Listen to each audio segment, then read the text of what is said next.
Thank you again for listening to me today.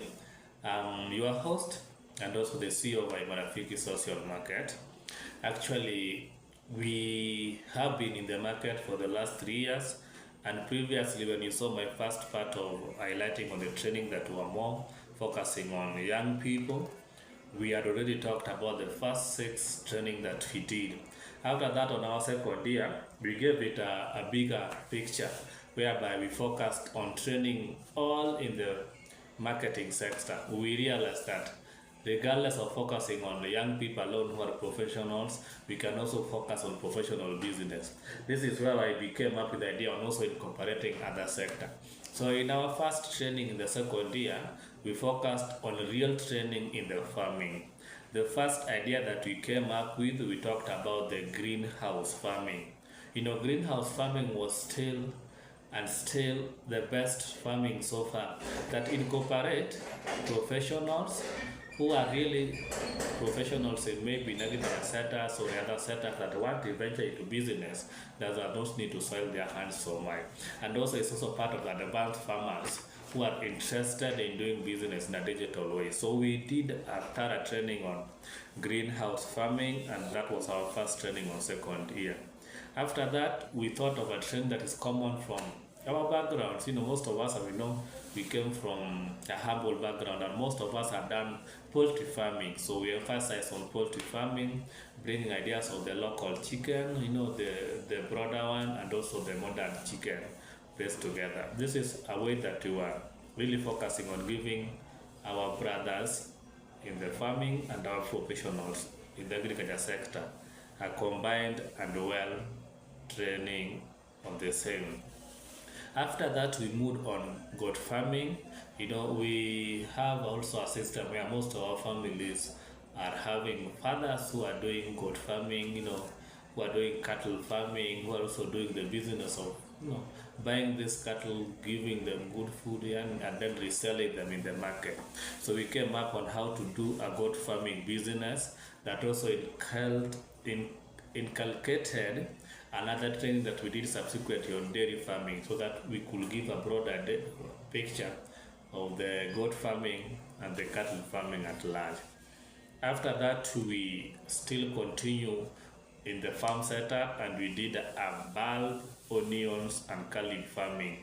This is more of the farming that also is more investing in the agriculture sector, and we have seen so many families or so many of our parents back in the village running a small, we call them kitchen gardens that has kitunguo, has spinach, has sukuma wiki.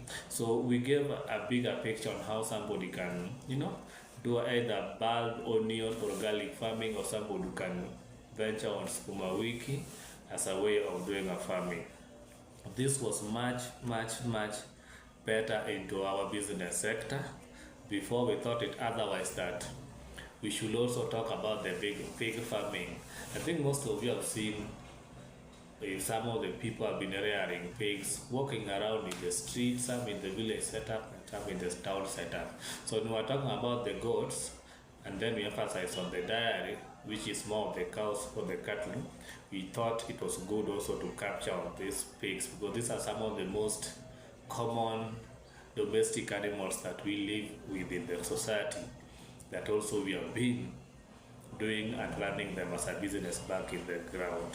So that was our entire second year training, and which was emphasizing on the farm, though we also had an interest from other business holders who are much of the town setters, and so we went ahead and started bringing trainings like Mutumba business training. These were giving us a chance to train people who are more interested in the market in this local center selling second-hand clothes. We did not only do that, we also emphasize on beauty business, because we know in our local there are so many young women or young ladies who have been investing in beauty business training, that in the salon setup, that is in the boutique, that is in the nail or the massage parlor, that is a modern way of nowadays doing this. So we gave a serious emphasis on this, and we felt that we had really touched much of these people business that were done in the village. We also got a chance to talk about the cereal business training, that we realized most of our farmers, after they have done their training, they change their same farm produce into cereals that they sell again in the local market to give them another source of income. So this was our basically second year training. I want you to stay tuned as we take you to the third year training that we have now moved into an sophisticated and more neutralized digital, modern and traditional training so far. Thank you for listening to me. I'm your host and your mentor in making in business sector, Orlando John.